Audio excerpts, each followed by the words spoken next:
જેમ જ હું રસોડામાં ગઈ, મને કાકા કાકીના રૂમમાંથી વિચિત્ર અવાજો આવવા લાગ્યા. હું તેમના રૂમના દરવાજા પાસે ગઈ અને દરવાજા પાસે ઊભા રહીને અંદરની તરફ જોયું તો તેમાં કાકીને. નમસ્કાર મિત્રો, મારું નામ આરતી છે અને હવે હું 21 વર્ષની છું. મિત્રો, વાર્તા સાંભળતા પહેલા તમને વિનંતી છે કે આ વિડિયોને લાઇક કરીને ચેનલને સબસ્ક્રાઇબ કરી દો. તો મિત્રો, મારા પરિવારમાં મારા કાકી અને મારા કાકા છે અને હું મારા ઘરના સભ્યો સાથે પુણેમાં રહું છું. મારા કાકી અને કાકા બંને કોઈ કંપનીમાં જોબ કરે છે. તેથી અમારી પાસે કોઈ પણ વસ્તુની કોઈ કમી નથી. આ કારણે અમારું જીવનધોરણ ખૂબ જ સારું છે. હું પણ ખૂબ સારી સ્કૂલમાં ભણી રહી છું. બાળપણથી જ હું ભણવામાં હોશિયાર હતી અને આ કારણે ભણવા સિવાય બીજી કોઈ બાબતની મને જાણકારી નહોતી. પણ જ્યારે હું સ્કૂલે જવા લાગી, ત્યારથી મને સંબંધોની વાતો અને આ બધી બાબતો સમજાવવા લાગી અને ત્યારે જ મને એ પણ સમજાયું કે કાકા, કાકીને ખૂબ પ્રેમ કરે છે. મેં ઘણીવાર છુપાઈને મારા કાકા કાકીને જોયા છે.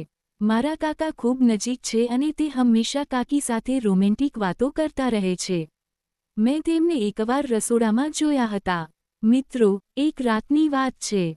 તે રાત્રે 11 વાગ્યાની આસપાસ મને ખૂબ ભૂખ લાગી હતી, તેથી હું ઊંઘમાંથી ઉઠી અને રસોડામાં ખાવા માટે ગઈ.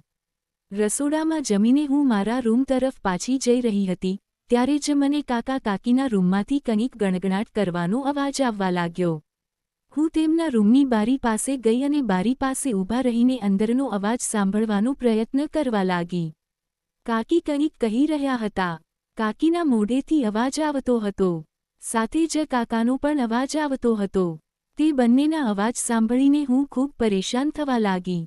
થોડી મિનિટો પછી જ્યારે તેમના રૂમમાંથી અવાજ આવતો બંધ થઈ ગયો, તો હું તરત જ મારા બેડરૂમમાં ગઈ અને બેડ પર જઈને મેં મારી ધાબળો કાઢ્યો અને પલંગ પર સૂઈને થોડો આરામ કર્યો. મિત્રો, તે સમયે મારા મનમાં એવા વિચારો આવતા હતા જેની તમે કલ્પના પણ ન કરી શકો. મારા મનમાં ઘણા સવાલો ઉઠવા લાગ્યા. મિત્રો, થોડા દિવસો પછી અમે એક સંબંધીને ત્યાં ગયા. અમે જે રૂમમાં સૂતા હતા, તે રૂમમાં સંપૂર્ણ અંધારું હતું, તેથી કંઈ પણ દેખાતું નહોતું. રાત્રે 1:30 વાગ્યાની આસપાસ મને કાકીનો અવાજ સંભળાવા લાગ્યો. મેં ધીમેથી મારો હાથ બાજુમાં રાખ્યો, ત્યારે મને ખબર પડી કે કાકી મારી પાસે નથી. કાકી તો કાકા પાસે જતા રહ્યા હતા. મને ત્યારે સાચે જ સમજાયું કે મારા કાકી કેટલા જરૂરતમંદ છે અને મારા કાકા પણ કેટલા જરૂરતમંદ છે. મિત્રો, મને તે અંધારામાં કાકીના અવાજો સંભળાતા હતા. પછી થોડી મિનિટો પછી કાકીના શ્વાસ લેવાનો અવાજ સંભળાવા લાગ્યો. તે બંનેના બોલવાથી હું નર્વસ થઈ ગઈ અને મારા મનમાં પણ વિચારો આવવા લાગ્યા. મેં તેમની વિરુદ્ધ દિશામાં મોઢું રાખીને સૂવાનું નક્કી કર્યું.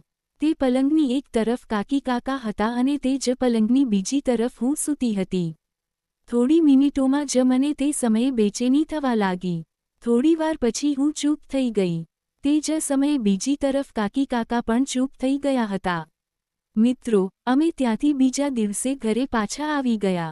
થોડા દિવસો વીત્યા. છેલ્લા 3 દિવસથી મારા કાકા અમારા ઘરે રોજ નવા વ્યક્તિઓને લાવવા લાગ્યા હતા. કાકા રોજ રાત્રે અમારા ઘરે કોઈને કોઈ માણસને લાવતા અને તે માણસ સવારે જતા રહેતા. કાકા ક્યારેક તો 52-53 વર્ષની ઉંમરના લોકોને પણ અમારા ઘરે લાવતા.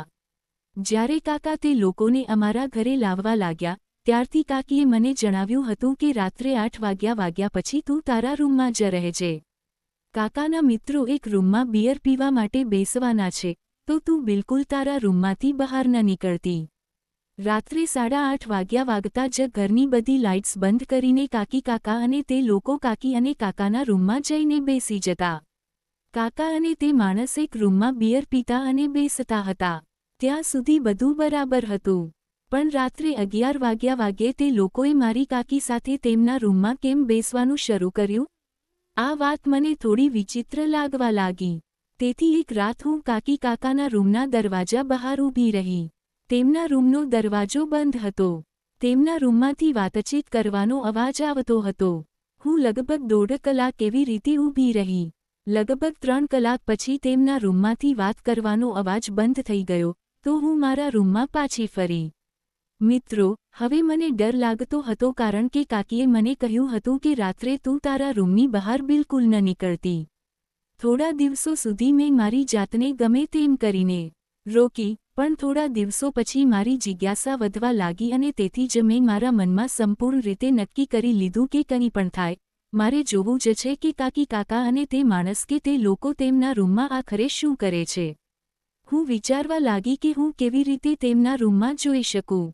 વિચારતા મારા મનમાં એક આઈડિયા આવ્યો કે વાસ્તવમાં કાકી કાકાના રૂમમાં તે લોકો શું કરે છે તે મારે નહોતું જોવું જોઈતું. પણ મિત્રો, હવે મારાથી રહેવાતું નહોતું. તેથી એક દિવસ હું સ્કૂલે ન ગઈ. મારા કાકી અને કાકાના જોબ પર ગયા પછી મેં સત્ય જાણવા માટે માર્કેટમાંથી 2 નાના કેમેરા ખરીદ્યા અને કાકી કાકાના રૂમમાં જઈને કેમેરા લગાવી દીધા. બંને કેમેરા લગાવ્યા પછી મેં મારા ફોનથી કનેક્ટ કર્યો અને ફોનમાં ચેક કરીને જોયું કે બધું બરાબર દેખાય છે કે નહીં. મિત્રો, હવે બધું બિલકુલ સાચું હતું. પણ મિત્રો, મારે આવું નહોતું કરવું જોઈતું, પણ સત્ય જાણવું પણ જરૂરી હતું. તેથી મેં મારા મનની તૈયારી કરી લીધી હતી અને સાંજે તેમના આવ્યા પછી હું મારા રૂમમાં સૂવા માટે જવા લાગી. ત્યારે મેં કાકીને જોયા. તેણે કંઈક અલગ પ્રકારના કપડાં પહેર્યા હતા. દરરોજની જેમ કાકા એક માણસને અમારા ઘરે લાવ્યા હતા. ઘરની બધી લાઇટ બંધ થઈ ગઈ હતી. કાકી, કાકા અને તે માણસ ત્રણેય તેમના રૂમમાં બેસી ગયા હતા અને કેમેરો ચાલુ હતો. તો મિત્રો, ત્યારે જ મેં વિડીયોમાં કાકીને બેડ પાસે જતા જોયા.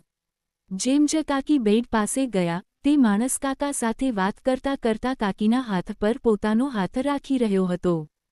કાકી પણ જોર-જોરથી હસતા હતા. આ જોઈને મિત્રો, આ જોઈને મારી ઊંઘ ગાયબ થઈ ગઈ. થોડીવાર પછી કાકી તે માણસ પાસે ગયા અને કાકીએ પોતાનો એક હાથ તે માણસ પર રાખ્યો. મિત્રો, ત્યારે જ તે માણસ વાત કરતા કરતા અચાનક કાકી સાથે શરૂ થઈ ગયો.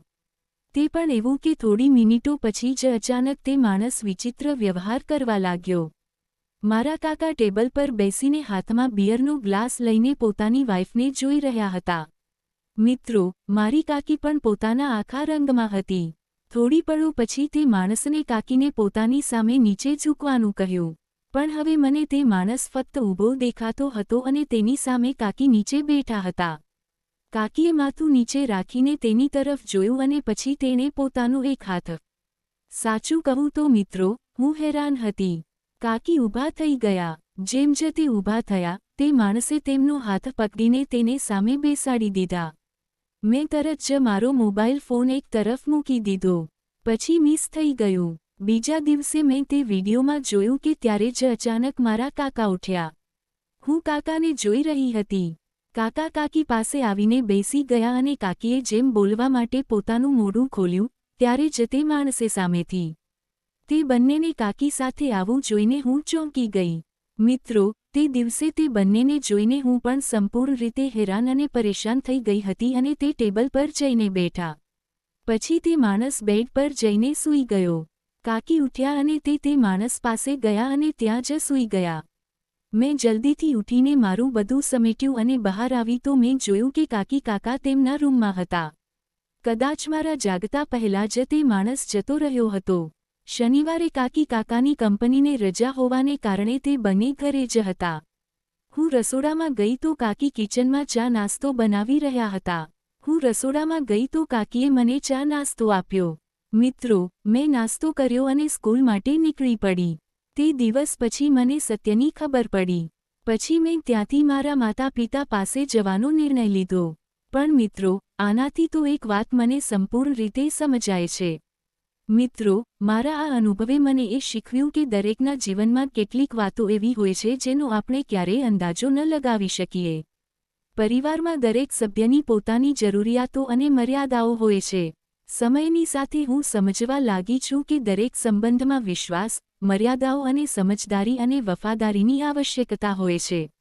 આ એક્સપિરિયન્સ મને મારા પરિવારના સભ્યો વચ્ચેના સંબંધોને વધુ સમજવામાં મદદ કરી રહ્યો છે અને હું જાણું છું કે આ સમજદારીથી ભરેલા સંબંધોને આગળ વધારવા માટે યોગ્ય દિશામાં પગલાં લેવાની જરૂર છે. તો મિત્રો, આ હતી મારી